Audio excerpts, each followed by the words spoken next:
Assalamualaikum warahmatullahi wabarakatuh.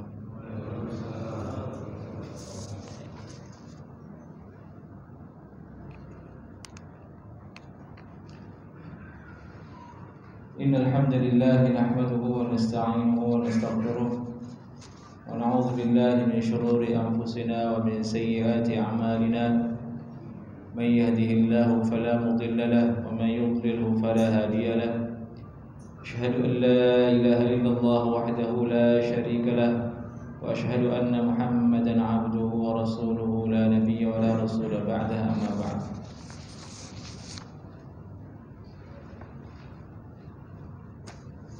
Kajian kita malam ini melanjutkan hadis berikutnya, yaitu hadis nomor 744 dengan bab judul Bab ma jaa fi shaumi yaumis sabt. Bab hadis datang membahas tentang perkara puasa pada hari Sabtu. Pada majelis sebelumnya yang kita bahas adalah hadis tentang puasa pada hari Jumat. Hadis Abu Hurairah radhiyallahu taala anhu, qala Rasulullah sallallahu alaihi wasallam, la yasumu ahadukum yawmal jum'ati illa an yasuma qablahu aw yasuma ba'dahu. Jangan kalian puasa pada hari Jumat kecuali kamu puasa sebelumnya atau sesudahnya. Sekarang dilanjut ke hadis berikutnya tentang masalah shaum yaumus sabt, puasa pada hari Sabtu. Qala al-Imam at-Tirmidzi rahimahullahu ta'ala qala haddatsana Humaid bin Mas'adah قال حدثنا سفيان بن حبيب عن ثور بن يزيد عن خالد بن معدان عن عبد الله بن بسر عن أخته الصماء أن رسول الله صلى الله عليه وسلم قال لا تصوموا يوم السبت إلا فيما افترض الله عليكم فإن لم يجد أحدكم إلا لحاء عنبة أو عود شجرة فليمضغه. قال أبو عيسى هذا حديث حسن. ومعنى كراهته في هذا أن يخص الرجل يوم السبت بالصيام لأن اليهود تعظم يوم السبت. Hadis ini jemaah populer di kalangan ulama dengan sebutan hadis as-samma. Dikatakan hadis as-samma karena rawinya atau muara hadis ini berasal dari salah seorang rawi yang beliau adalah seorang perempuan yang biasa disebut dengan as-samma, yaitu di ujung sanad disebutkan di situ mulai dari an Khalid bin Ma'dan an Abdullah bin Busr an ukhtihi, dari Khalid bin Ma'dan dari Abdullah bin Busr dari saudarinya, saudari perempuan dari Abdullah bin Busr, dikenal dengan as-samma. Anna Rasulullah sallallahu alaihi wasallam, sungguhnya Rasulullah sallallahu alaihi wasallam pernah bersabda. Ini jadi kode untuk mengingat hadis ini, hadis as-samma. Dan itulah tradisi dari para ulama dalam mengingat hadis. Dicarikan salah satu kode yang cepat diingat dalam persoalan tersebut. Misalnya persoalan puasa pada hari Sabtu, hadis as-samma, langsung connect semuanya. Gak perlu disebut dari A sampai Z hadisnya, cukup dengan kode itu. Hadis as-samma, ada rawi disebut dengan samma di situ. Dan ada banyak contoh hal seperti itu dalam hadis-hadis yang sudah populer di kalangan ulama. Itu sebagai faedah untuk kita bersama mengenal, mengetahui tradisi para ulama kita. Jadi ceritanya as-samma ini radhiyallahu taala anha pernah mendengar Rasulullah SAW bersabda. Dalam satu jalur riwayat yang lain, As-Samma mendengarkan dari Aisyah radhiyallahu taala anha. La tasumu, sabda Nabi SAW, jangan kalian puasa yaum as-sabti, pada hari Sabtu, illa fi maftaradallahu alaikum, kecuali pada puasa yang Allah Subhanahu wa taala telah wajibkan atas kalian. Fa illam yajid ahadukum, dan apabila seorang dari kalian tidak menemukan pada hari Sabtu itu kecuali liha inabatin, kulit daripada anggur, liha inabatin, kulit dari biji anggur, au'uda syajaratin, atau ranting dari pohon.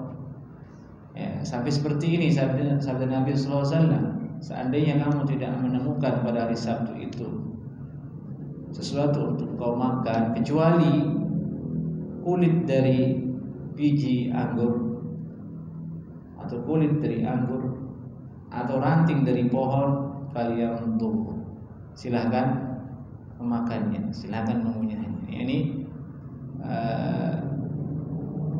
ungkapan yang sangat-sangat memerintahkan untuk agar jangan berpuasa.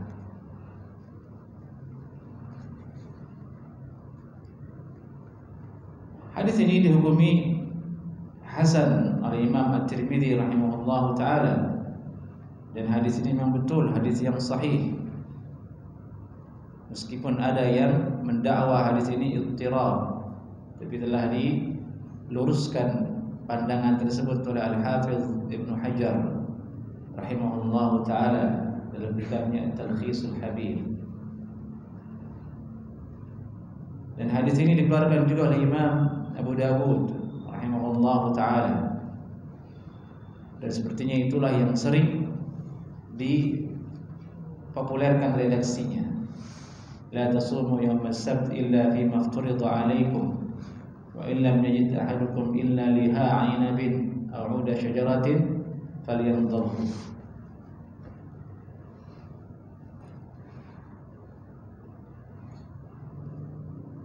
Hadis ini telah dijelaskan oleh Al-Imam At-Tirmidzi rahimahullahu taala hukumnya. Beliau mengatakan fikihnya, wa ma'na karahatihi, dan makna dibenci puasa pada hari Sabtu. Kata makruh di sini diambil dari bunyi hadis yang diawali dengan larangan, la tasumu, jangan puasa. Karena redaksi larangan, perkataan Nabi SAW yang dia adalah larangan, pasti kalau tidak haram jadi makruh maksudnya. La tasumu, jangan puasa pada hari Sabtu. Imam Tirmidzi mengatakan makna makruh di sini, berarti Imam Tirmidzi mengatakan makruh hukumnya. Makna larangan di sini bukan haram, tapi makruh. Dan dia salah satu riwayat pendapat dari Imam Ahmad bin Hanbal rahimahullahu taala. Dalam mazhab Hanabilah ada riwayat mengatakan hukumnya makruh puasa pada hari Sabtu. Imam Tirmidzi mengatakan makruh, bukan haram. Beda makruh dengan haram. Makna dibencinya puasa pada hari Sabtu fi hadza, dalam hadis ini, ay yakhussar rajulu yawm as-sabti bis-siyamin. Ini seorang laki-laki atau seseorang mengkhususkan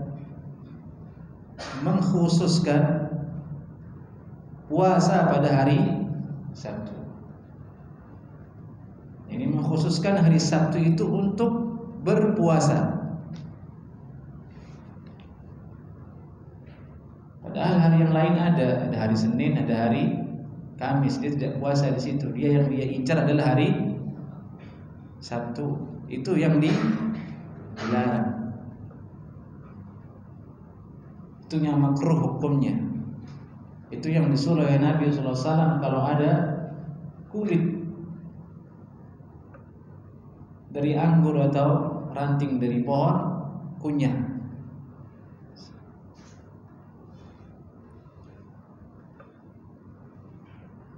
Ini ayat khussar rajulu yawm as-sabti bis-siyamin. Seorang laki-laki mengkhususkan hari Sabtu dengan berpuasa di dalamnya. Ini kata Imam At-Tirmidzi rahimahullah taala, "Li'anna al-yahuda tu'azzimu yawm as-sabt."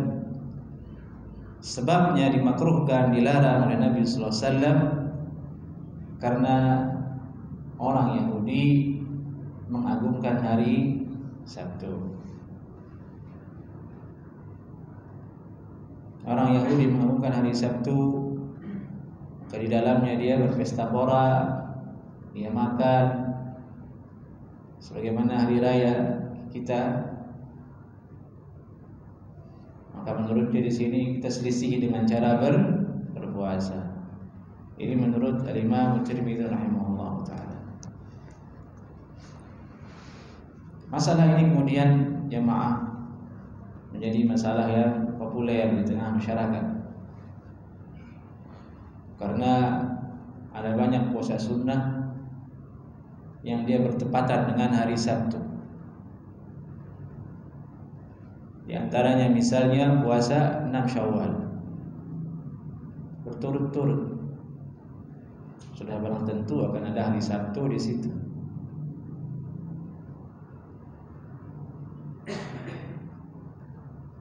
Puasa selang-seling, sehari puasa, sehari tidak. Pasti akan ketemu hari Sabtu. Atau puasa-puasa seperti puasa sunnah hari Arafah. Sudah ribuan tahun umat Islam pasti pernah hari Arafah bertepatan dengan hari Sabtu. Ya, ada banyak momen berpuasa yang dianjurkan oleh Nabi Sallallahu Alaihi Wasallam ternyata jatuh pada hari Sabtu. Muncul polemik di situ. Kemudian, bagaimana hukumnya berpuasa ketika itu? Bagaimana menyikapi hadis yang melarang puasa pada hari Sabtu ini? Imam Ibnu Qayyim rahimahullah taala, sebagaimana disebutkan dalam kitab Tahdzibus Sunan. Tahdzibus Sunan itu salah satu karya Imam Ibnu Qayyim rahimahullah taala dalam bidang ilmu mensyarah hadis.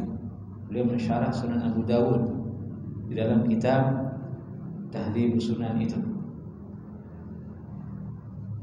Kita lihat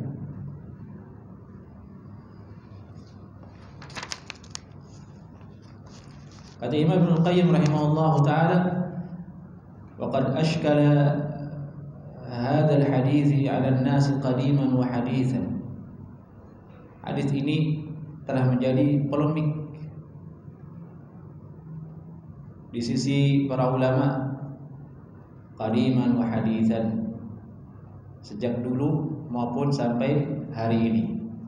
Jadi itu di zamannya Imam Ibnu Qayyim rahimahullah ta'ala sudah seperti itu beliau berkata. Dari dulu sampai sekarang hadis ini menjadi polemik.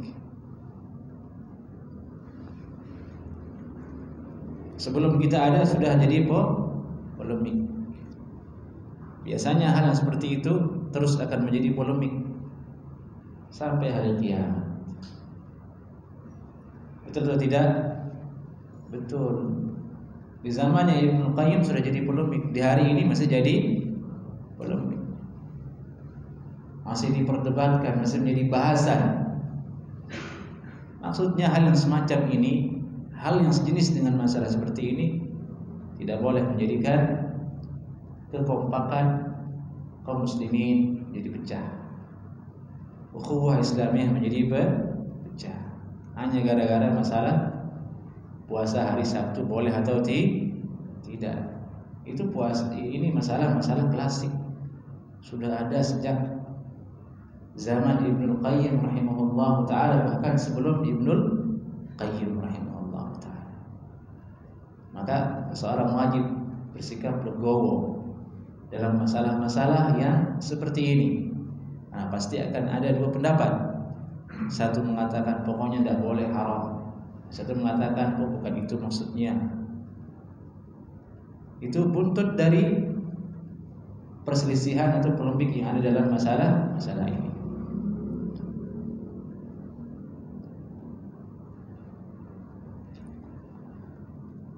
Ulama yang menganggap bahwasanya ada rukhsah keringanan puasa pada hari Sabtu, yakni mereka menilai hadis ini bukan larangan dari Nabi Sallallahu Alaihi Wasallam secara mutlak, karena mereka melihat ada banyak hadis yang menyelisihinya. Di antaranya kata Ibnu Qayyim hadis Ummu Salamah hina su'ilat ayul ayyami kana Rasulullah sallallahu alaihi wasallam aktharu siyaman laha faqalat as-sabt wal ahad. Hadis Ummu Salamah ketika beliau ditanya hari apakah yang Rasulullah sallallahu alaihi wasallam paling banyak berpuasa di dalamnya, beliau menjawab as-sabtu wal ahad, hari Sabtu dan hari Ahad. Ini versi Ummu Salamah. Dan ini hadis dikeluarkan oleh Imam Ahmad, An-Nasa'i dan Ibnu Khuzaimah, Ibnu Hibban dan Al-Hakim. Ini sudah kontradiksi. Jadi hadisnya mengatakan jangan puasa hari Sabtu. Ummu Salamah ditanya bagaimana Nabi sallallahu alaihi wasallam pada hari apa paling sering berpuasa, belum jawab hari Sabtu dan Ahad. Satu itu hadis. Wa minha hadits Juwairiyah anna an-nabiy sallallahu alaihi wasallam qala laha yawm al-jum'ati asumti amsi qalat la qala aturidina an tasummi ghadan fal-ghad huwa yawm as-sabt. Hadis Juwairiyah, maksudnya Nabi sallallahu alaihi wasallam bersabda kepada beliau pada hari Jumat, asumti amsi, apakah kemarin engkau berpuasa wahai Juwairiyah? Qalat la, tidak. Qala turidina an tasummi ghadan, apakah besok engkau mau puasa? Ini besok hari apa? Hari Sabtu. Jadi Nabi bertanya kepada Juwairiyah, hari Jumat itu dia berpuasa, apakah kemarin kamu puasa? Kamis? Tidak, kata Juwairiyah. Besok Sabtu apakah kamu ingin puasa? Sementara besok adalah hari Sabtu. Di sini justru Nabi SAW mengiyakan, membolehkan puasa pada hari Sabtu. Dan hadis Juwairiyah ini bukan hadis yang dipolemikkan hukumnya. Dia hadis yang sahih. Dikeluarkan oleh Imam Bukhari rahimahullah ta'ala. Hadis yang sahih menunjukkan secara zahir makna boleh puasa pada hari Sabtu. Ini dua. Hadis yang kedua ini juga kuat untuk menyederhanakan makna larangan puasa pada hari Sabtu yang kita bahas ini.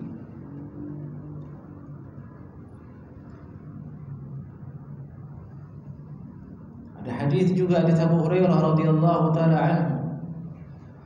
Nahan Nabi sallallahu alaihi wasallam an shaumi yaum al-jum'ah illa biyawmin qablahu aw yawmin ba'dahu. Nabi sallallahu alaihi wasallam telah melarang puasa pada hari Jumat kecuali dia telah puasa sebelumnya itu hari Kamis atau dia berpuasa setelahnya itu hari Sabtu. Dan ini hadis telah kita bahas pada pekan yang lalu. Riwayat Tirmidzi juga dibahas. Nabi sallallahu alaihi wasallam mengiyakan, membolehkan puasa pada hari Sabtu.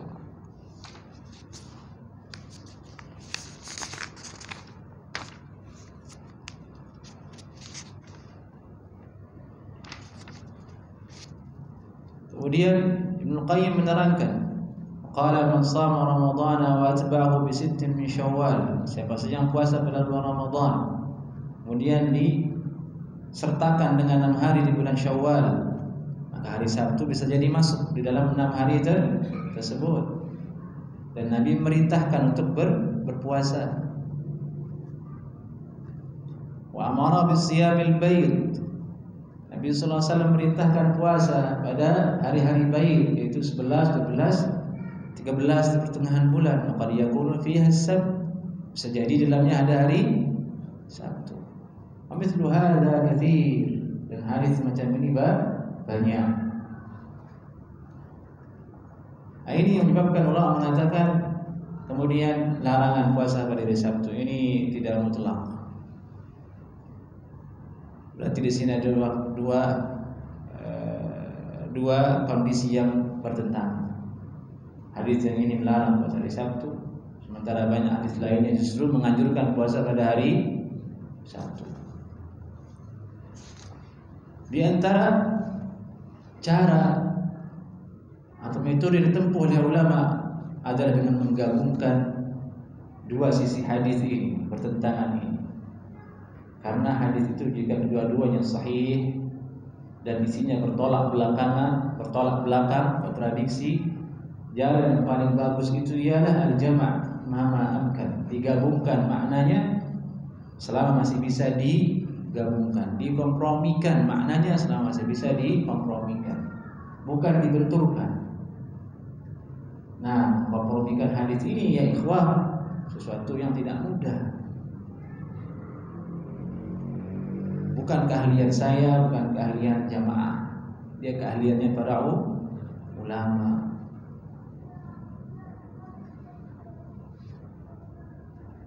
Dan alhamdulillah semua hadis yang nampak dan zahirnya itu kontradiksi satu dengan yang lainnya, semuanya telah dicarikan jalan oleh ulama untuk dikompromikan.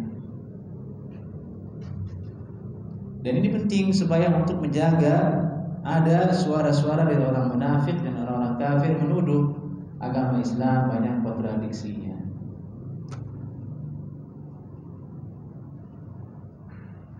Syariat umat Islam ini banyak bertentangan satu dengan yang lainnya. Coba antum bayangkan kalau ada orang pinter dia kafir bicara seperti itu ke antum, bagaimana menjawabnya? Apalagi sekarang zaman terbuka. Orang-orang yang menentang Islam itu bukan orang tidak sekolah, bisa berbahasa Arab, meneliti hadis, lebih paham dia daripada kita. Waliyadzubillah min dzalik. Dari itu waktunya kita untuk menjaga diri dan generasi kita dari syubhat, dari kerancuan-kerancuan yang bisa menggoyahkan iman seseorang sehingga dia keluar dari agama Allah Subhanahu wa taala. Paling tidak dia jadi ragu. Paling tidak dia jadi ragu, dan ini yang banyak sekarang. Dibuat umat Islam ragu dengan agamanya sendiri. Terlalu sering dibisikkan umat Islam itu bukan solusi. Lama-lama dia ke bawah. Ya juga sih katanya, naudzubillah min, dan bahaya. Bisa kufur kita. Nah, itulah pentingnya ilmu mengkompromikan hadis.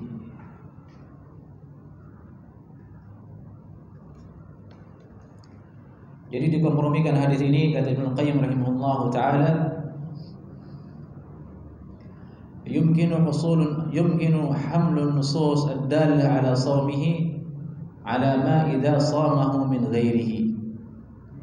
Yani dibawa nusus-nusus yang menunjukkan boleh berpuasa pada hari Sabtu apabila hari Sabtu tersebut disertai dengan puasa selain dengan hari Sabtu. Boleh puasa pada hari Sabtu asalkan disertai dengan puasa selain hari Sabtu bergandengan, seperti hari Jumat atau besoknya hari Ahad. Sementara hadis yang melarang untuk puasa, yang tidak kita bahas tadi ini, maksudnya larangan di sini ala shaumihi wahdahu, dengan menyengaja puasa satu hari saja. Dan itulah yang disebutkan oleh Imam At-Tirmidzi tadi di awal, yang mengatakan ayyakhussar rajulu yaum as-sabt bis-siyam, mengkhususkan satu hari itu saja Sabtu untuk berpuasa. Wa hadhihi tariqatun jayyidah, dan ini ialah cara, metode, jalan yang bagus untuk menggabungkan kedua hadis ini.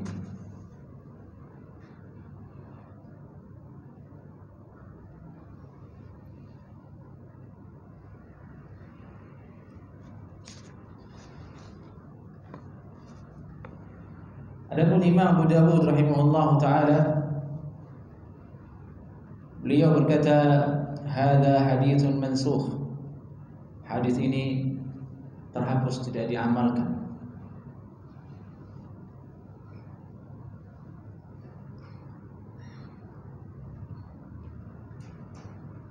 Wa qala Malik, hadza kadhib. Ini hadis dusta. Ini Imam Malik yang berkata. Waqad qala Abu Dawud qala Malik hadza kadhibun. Dan telah berkata Imam Abu Dawud, Imam Malik berkata hadis ini dusta.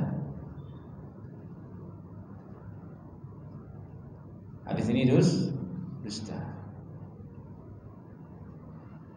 Yaqul hadza hadithun himsiyun wa 'an al-Auza'i qala ma ziltu katiman lahu hatta ra'aituhu intashara, yani hadis Ibnu Busrin hadza. Hadis ini sudah lama aku sembunyikan, kata Imam Malik. Tidak aku sebarkan ke orang-orang, tapi sekarang kok jadi menyebar. Ini menunjukkan mauqif Imam Malik bahwasanya hadis ini sudah diamalkan oleh beliau. Imam Malik termasuk ulama salaf, dan hadis ini sampai ke beliau. Beliau mengatakan hadis ini dusta. Kalau beliau mengatakan dusta, otomatis tidak diamalkan, berarti ditabrak yang semua tadi itu. Hukumnya boleh puasa pada hari Sabtu. Dan ini menunjukkan bahwasanya kapasitas masalah ini memang sudah telah ada sejak zaman salaf. Tapi yang rajih kata ulama al-muhaqqiqun, ulama-ulama yang telah meneliti, ulama-ulama yang telah menghabiskan kekuatan dan ilmunya meneliti masalah ini, hadis ini muhkam, bukan mansukh. Hadis ini diamalkan sampai hari ini, dan hadisnya juga tidak kadzib, dibuktikan dengan sanad-sanad bahwasanya hadisnya sahih.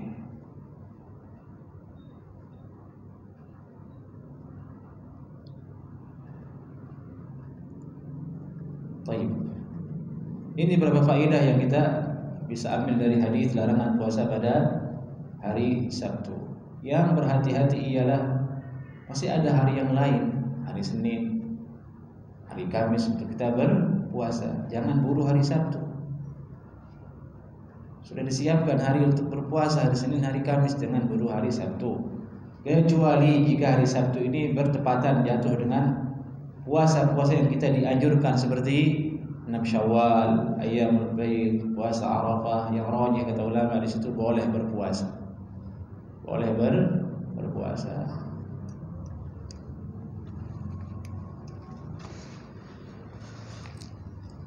Baik, kita lanjutkan hadis berikutnya. Bab ma jaa fi shaum yaumil itsnain wal khamis. Bab yang datang membahas tentang puasa pada hari Senin dan hari Kamis.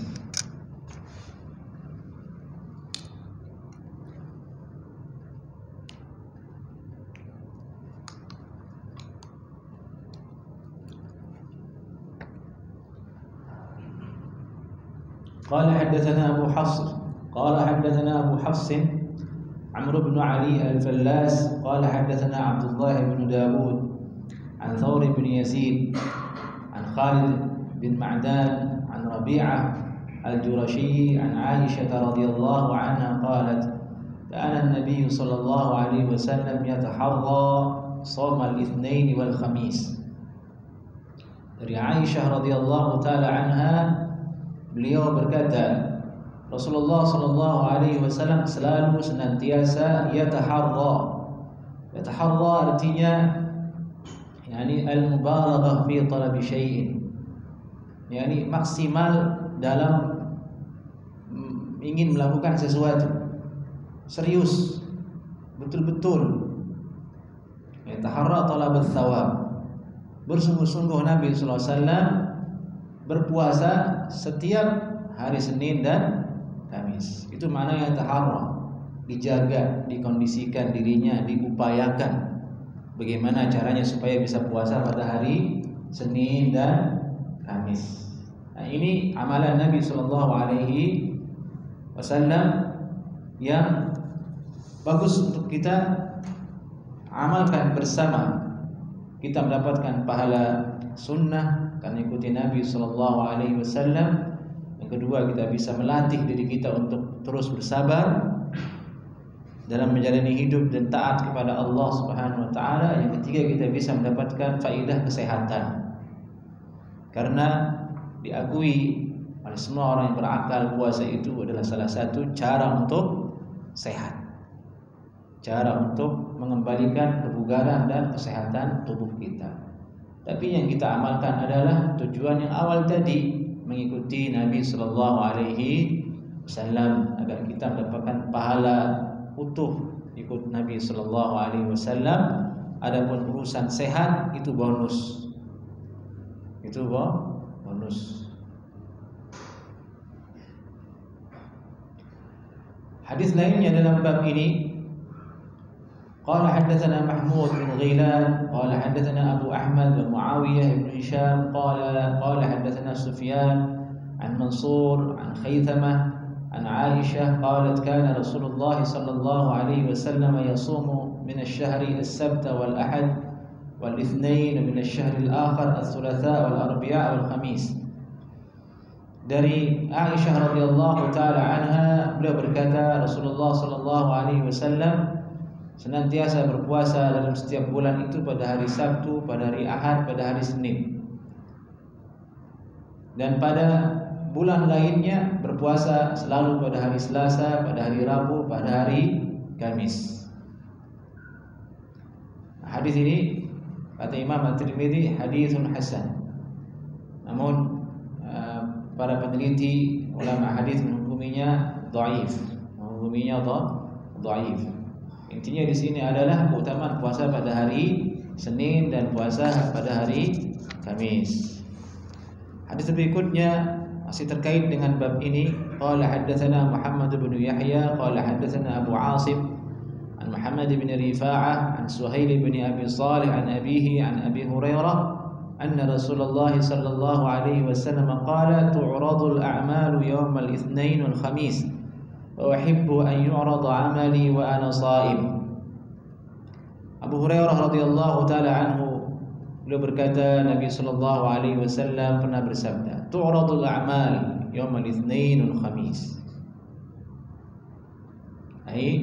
Dihadapkan amal perbuatan anak manusia, ya, amal perbuatan yang baik-baik maksudnya,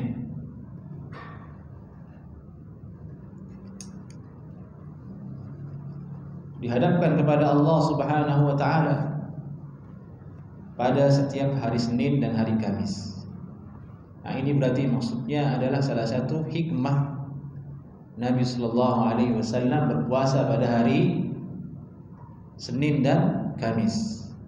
Fa uhib, maka aku ingin, senang, suka, ayyu'rada amali, amalanku ini dihadapkan pada hari tersebut kepada Allah Subhanahu wa taala wa ana shaim, dan aku ketika itu tengah berpuasa. Dan ini hadis hasanun gharib kata Imam At-Tirmidzi rahimahullahu taala.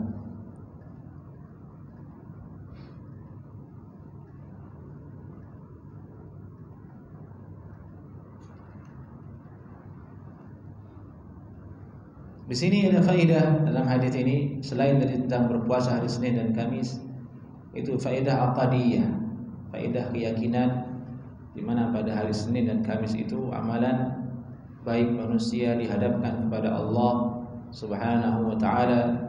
Maka itu kesempatan kita untuk banyak beramal saleh di hari tersebut, dan amalan yang paling baik tentunya ialah berpuasa di dalamnya. Kita lanjut kemudian ke bab berikutnya. Bab ma jaa fi shaum yaumil arbi'a wal khamis. Bab bahas tentang puasa pada hari Rabu dan hari Kamis. Qala haddatsana Al-Husain bin Muhammad Al-Jurairi wa Muhammad bin Muddawayh qala haddatsana Ubaidullah bin Musa qala akhbarana Harun bin Sunaym bin Salman an Ubaidillah bin Muslim Al-Qurashi an abihi qala sa'altu aw su'ila Rasulullah sallallahu alaihi wasallam an siyamid dahr faqala inna li ahlika 'alayka haqqan sum ramadana walladhi yalihi wa kulla arbi'a wa khamisin fa idza anta qad sumta ad-dahra wa aftarta. Yani hadis berasal dari Ubaidillah bin Muslim Al-Qurashi. Beliau berkata, sa'altu aw su'ila, aku pernah bertanya atau Nabi pernah ditanya sallallahu alaihi wasallam. Dua-duanya maksudnya sama. Intinya Nabi sallallahu alaihi wasallam menjawab pertanyaan tentang puasa ad-dahr. Puasa ad-dahr. Puasa ad-dahr itu puasa terus-menerus tanpa ada berbuka. Hari ini puasa, besok puasa terus. Bagaimana hukumnya? Qala inna li ahlika 'alaika haqqan. Sungguhnya pada dirimu itu ada hak keluargamu. Nabi melarangnya. Yani jangan egois. Keluargamu punya hak pada dirimu. Kalau kamu puasa setiap hari, kamu akan lemah. Bagaimana kamu akan mencari nafkah untuk istri dan anakmu? Ini ada faedah di sini bahwa tidak semua niat kebaikan itu benar. Tidak semua keinginan seseorang itu meskipun bagus kelihatannya di mata manusia berarti baik menurut agama. Puasa bagus, setiap hari dia maunya, tapi ternyata dilarang oleh Nabi SAW. Maka oleh sebab itu semua kebaikan itu harus ditimbang dengan hadis Nabi, harus ditimbang dengan syariat Allah Subhanahu wa taala. Jika syariat membenarkannya, maka itulah kebaikan. Jika hadis membenarkannya, maka itulah kebaikan. Jadi kebaikan itu bukan semaunya kita. Kalau timbangannya adalah kemanusiaan, ya tanpa agama Islam pun banyak kebaikan, kan begitu? Ini baik. Tapi coba timbang dengan syariat Rasulullah sallallahu alaihi wasallam. Itulah hakikat cara hidup yang benar, yang menimbang dengan hadis dan sunnah Rasulullah sallallahu alaihi wasallam. Sudah ada? Belum.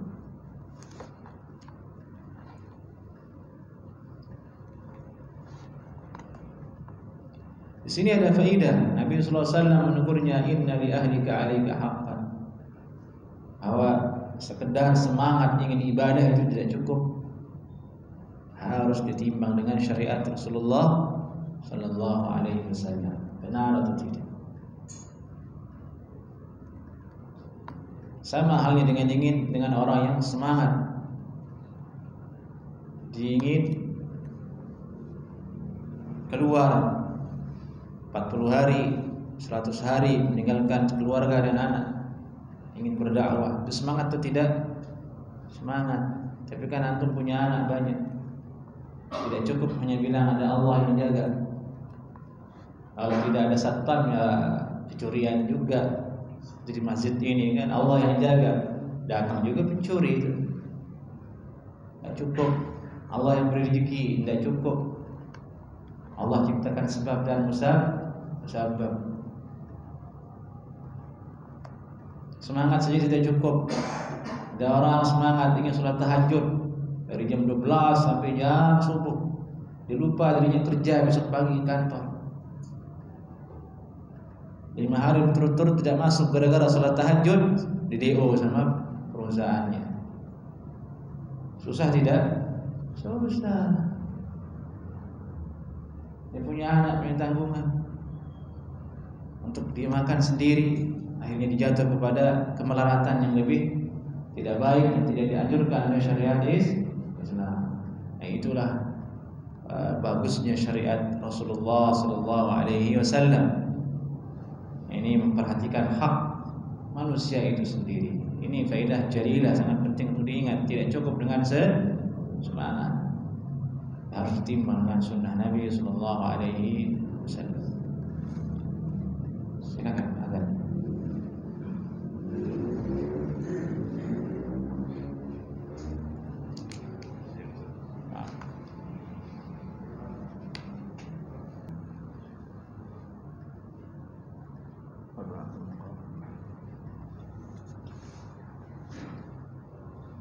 Baik.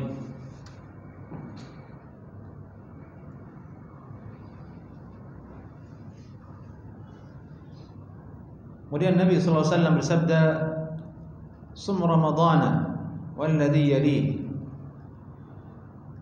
Puasalah engkau pada bulan Ramadan dan puasa di bulan yang berikutnya.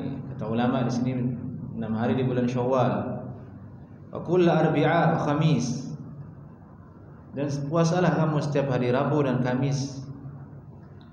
Fa idza anta qad sumta, maka bila kamu telah lakukan itu, puasa-puasa yang tadi, kamu sudah puasa Ramadan 6 hari di bulan Syawal, kemudian puasa di Rabu dan Kamis, jika kamu telah lakukan itu, qad sumta dahra, maka hitungannya kamu telah puasa sepanjang tahun, sepanjang hari, terus menerus.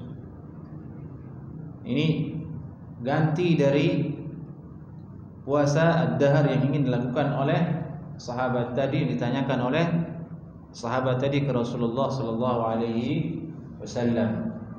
Nabi memberikan yang lebih mudah, namun pahalanya sebanding dengan amalan yang sangat berlimpah. Sama seperti salat. Salat kita 5 dalam sehari semalam, 5 kali. Tapi pahalanya seperti salatnya kaum Nabi Musa alaihissalam 60 kali sehari.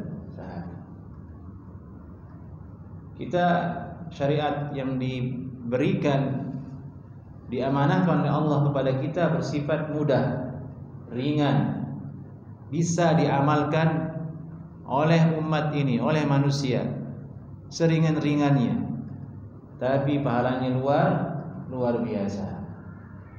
Dan itu bentuk pengabulan doa Rasulullah sallallahu alaihi wasallam ketika meminta kepada Allah agar diringankan untuk umat ini. Rabbana wa la tuhammilna ma la taqata lana bih. Ya Allah, janganlah bebankan kepada kami sesuatu yang tidak kami mampu untuk menanggungnya. Ya, ayat ini di akhir surat Al-Baqarah, dan Allah telah mengabulkannya, sehingga tidak ada syariat dalam Islam yang tidak bisa diamalkan oleh orang Islam. Semuanya bisa diamalkan, mudah. Yang mempersulit itu diri kita sendiri, hawa nafsu kita yang mempersulitnya, yang mempermudahnya, menjadikannya rumit itu kita. Pada dasarnya syariat itu mudah. Ma ja'ala 'alaikum fid dini min haraj. Dan Allah Subhanahu wa taala tidak menjadikan ada kesusahan di dalam agama kalian. Yuridullahu bikumul yusra wa la yuridukumul usra. Allah menginginkan kemudahan untuk kalian, bukan kesusahan.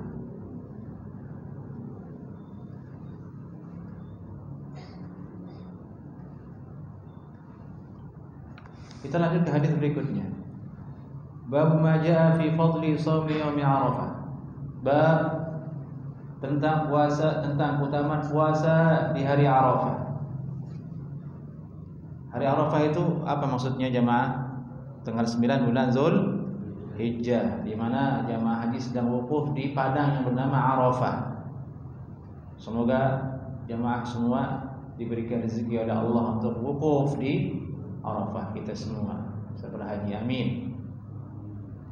Qala hadatsana Qutaibah wa Ahmad ibn Abdah ad-Dabbi qala hadatsana Hammad bin Zaid an Ghailan bin Jarir an Abdullah bin Ma'bad ar-Rahmani an Abi Qatadah anna an-nabiy sallallahu alaihi wasallam qala siyamu yaumi Arafah inni ahtasibu 'ala Allah an yukaffira as-sanata allati qablahu wa sanata allati ba'dahu.